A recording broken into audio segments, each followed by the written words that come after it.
నమస్తే, నేను మీ కుప్ప పద్మిని. ఇన్నాళ్ళు మీ సపోర్ట్ ని నాకు అందిస్తూ, మీ ప్రేమని నాకు అందిస్తున్న ప్రతి ఒక్కరికి కృతజ్ఞతలు. ఇప్పుడు చూడబోతున్న ఈ వీడియో కూడా ఖచ్చితంగా మీకు ఉపయోగపడుతుంది.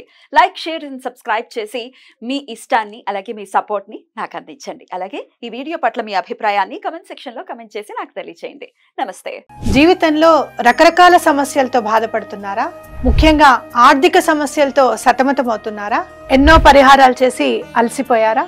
మంచి మార్గం దొరకాలని కోరుకుంటున్నారా? అయితే రండి, విశ్వాన్ని ఎలా అడగాలో తెలుసుకుందాం. లా ఆఫ్ అట్రాక్షన్ క్లాసెస్ మీకోసం మన ఛానల్లో. వివరాల కొరకు సంప్రదించండి. నమస్తే, వెల్కమ్ టు అవర్ ఛానల్. నేను పద్మిని. ప్రస్తుతంతో పాటు ప్రముఖ ఆధ్యాత్మికవేత్త, ప్రముఖ న్యూమరాలజిస్ట్ లక్ష్మీ నరసింహస్వామి ఉపాసకురాలు శ్రీమతి స్రవంతి గారు మనతో పాటు ఉన్నారు. మాట్లాడదాం. నమస్తే అక్క.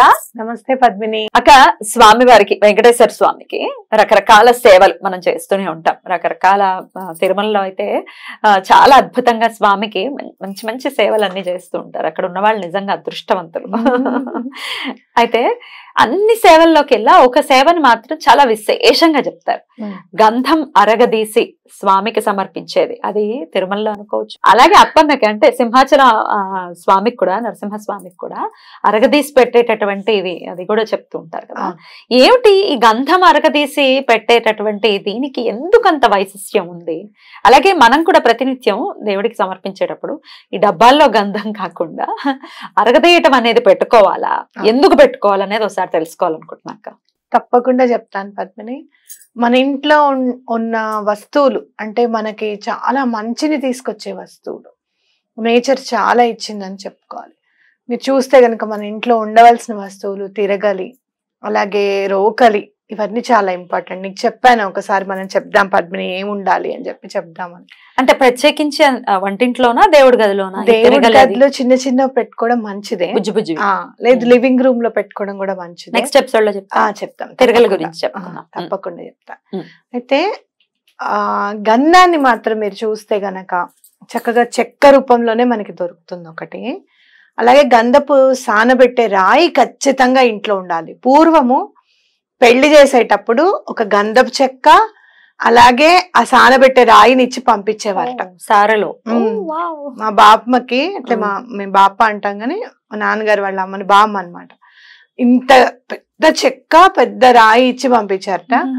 నేను చాలా పెద్దగా అయినప్పటికీ ఆ చెక్క ఇంత ఉంది, ఇంకా అంత పెద్ద చెక్క ఇచ్చారనమాట.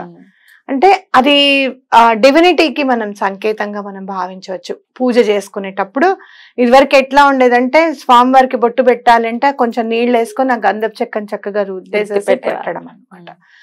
తప్పకుండా అందరూ కూడా గంధపు చెక్క, అలాగే ఆ గంధాన్ని అరగదీసేదాన్ని తప్పకుండా తీసుకొని రండి. ఎటువంటి పరిస్థితుల్లోనూ ఇంట్లో ఉండాలి. అది మీరు ఎలా యూజ్ చేస్తారు, ఎప్పుడు యూజ్ చేస్తారు అనేది మీ ఇష్టం.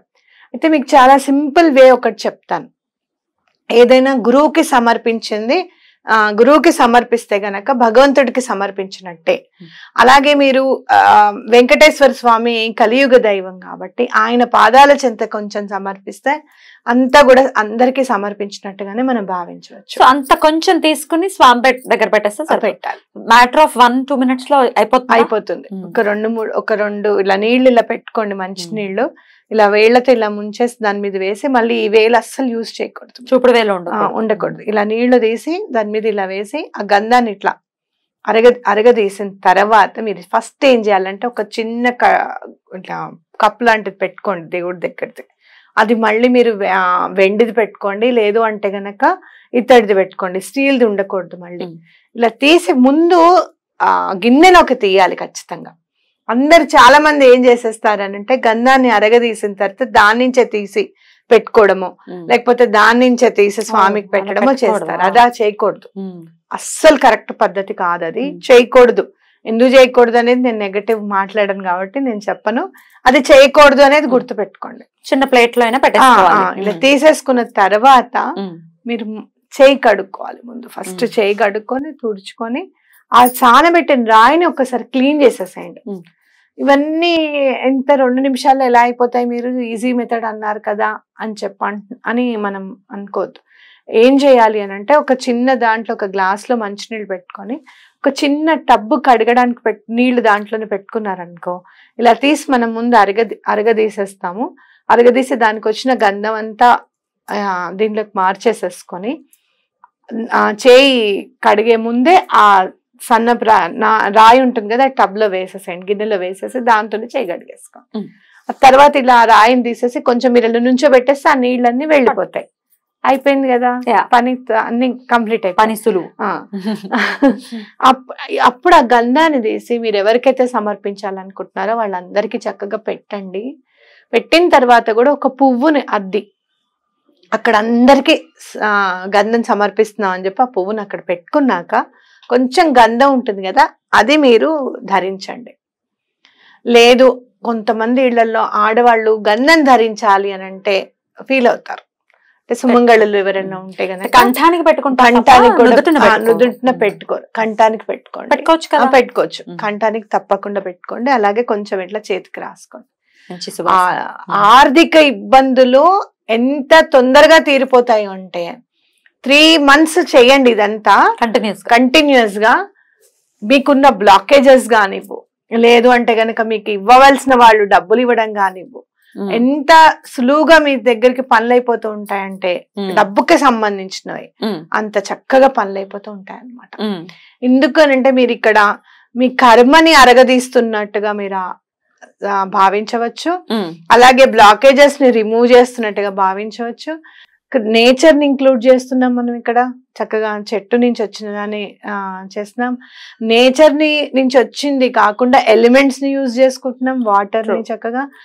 అలాగే మీరు సమర్పిస్తున్నారంటే నేచర్ కి కూడా చాలా ఇష్టం కదా, భగవంతుడి దగ్గరికి వెళ్ళడమే కావాలి. నేచర్ కి ఎప్పుడు కూడా బాధపడుతుందిట.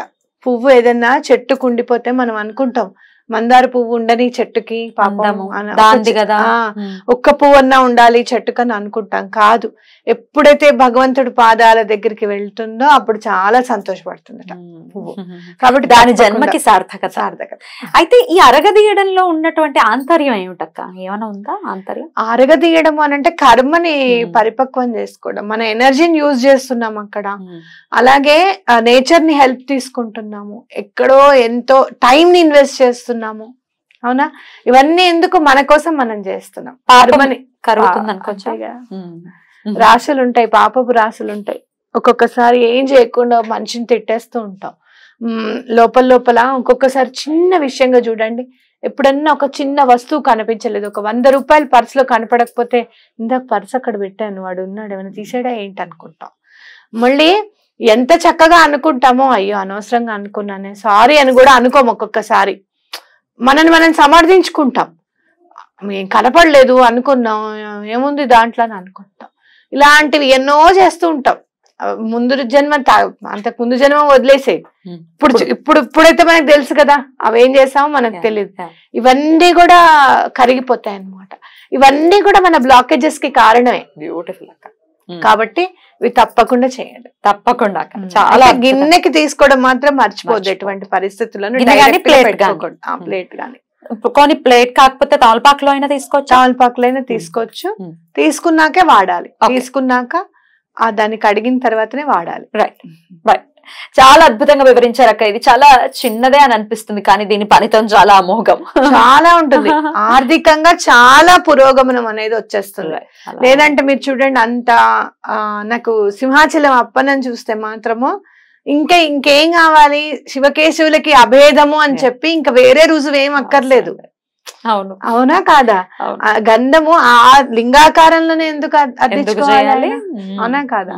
కాబట్టి అది తప్పకుండా, అంటే ఆ లక్ష్మీ నరసింహస్వామి గంధాన్ని ఆశ్రయించారు అని అంటే ఎటువంటి ఇది వస్తుంది అనేది మీరు చూడండి. చల్లదనం ఆయనకే ఇచ్చిందంటే మనకి ఇవ్వకుండా ఉండదు. ఖచ్చితంగా ఖచ్చితంగా. అద్భుతం అక్క, చాలా బ్యూటిఫుల్ గా ఎక్స్ప్లెయిన్ చేశారు. కృతజ్ఞతలక్క. నమస్తే. నమస్తే.